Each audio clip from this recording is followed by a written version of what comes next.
ओम वक्रतुंड महाकाय सूर्यकोटि समाप्रभा निर्विघ्नं कुरु मे देव सर्वकार्येषु सर्वदा। तो आगे की कथा में प्रवेश कर रहे हैं। तो कथा में क्या है कि गंधा नाम जो राजा आई, गंधारी कन्या घर रही। गंधा नाम के एक राजा थे और उनकी जो कन्या है उसका नाम गंधारी था।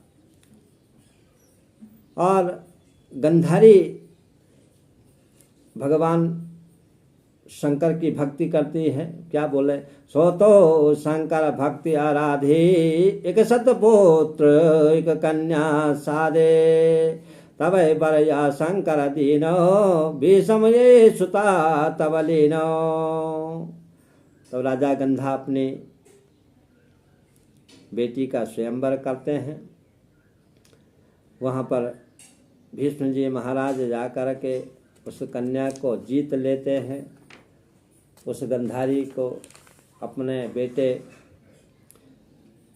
धृतराष्ट्र के साथ में विवाह कर दिया।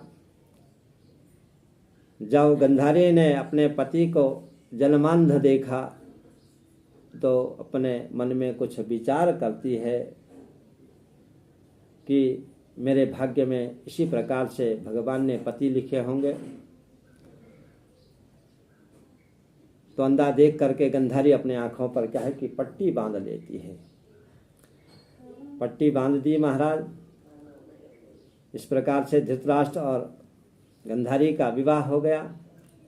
आगे कुंती भोज राजा के जो मित्र हैं सूरसेन जी महाराज, सूरसेन की कन्या इस प्रकार से माँ कुंती हैं। और इसी प्रकार से उन्होंने सूरसेन सो कन्या दीन्हा पुत्री कही प्रतिपालन दीना। इस प्रकार से क्या है कि सूरसेन राजा को उन्होंने कन्या दे दी। राजा कुंती भोज ने उन्होंने उसका प्रतिपालन किया। और एक समय क्या हुआ कि वहाँ उनके राज्य में उनके दरबार में क्या है कि दुर्वासा ऋषि आए। एक समय तब ऋषि दुर्वासा आए कुंती भोजन पपासा, भाषण आय करव अववासा, 4 मास रहे तो पासा।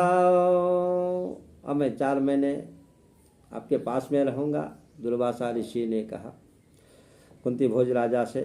तो कुंती भोज राजा ने कहा ठीक है, आदर सम्मान किया और दुर्वासा ऋषि की सेवा भक्ति करते हैं। माँ कुंती ने उनको का आदर सम्मान से उनकी भक्ति की।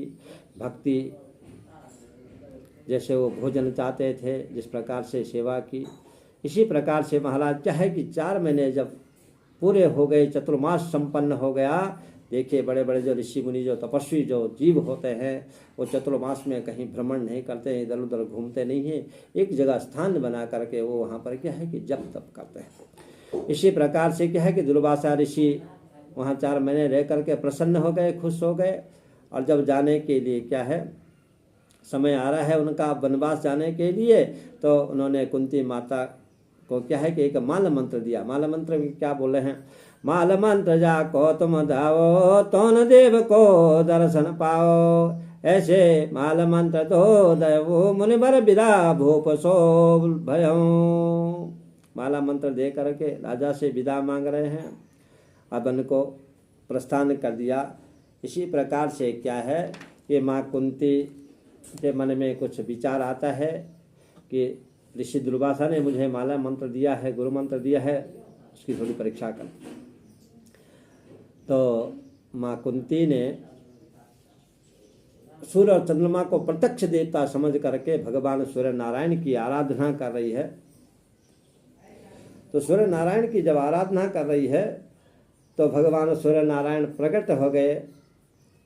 भगवान सूर्य नारायण ने कहा कि आपका पुत्र जन्म होगा, आपके गर्भ में पुत्र उत्पन्न होगा। इस प्रकार से माँ कुंती ने पुत्र नाम सुन करके जन्म समझ करके लज्जित होती है। तो भी उनका क्या है कि बालक का जन्म हो गया। सूर्य का पुत्र जो क्या है कर्ण महाराज हैं। तो इसी प्रकार से क्या है कि इस बालक का जन्म हो गया रास्ते में। इस बालक का जन्म होने पर क्या है कि माँ कुंती उसे क्या है कि गंगा जी में प्रवाह कर देती है। और एक दिन एक समय क्या है उसी समय वहाँ कौन कि धीमर नाम अधिरथ जो है वो वहाँ गंगा जी में स्नान करने जा रहे थे।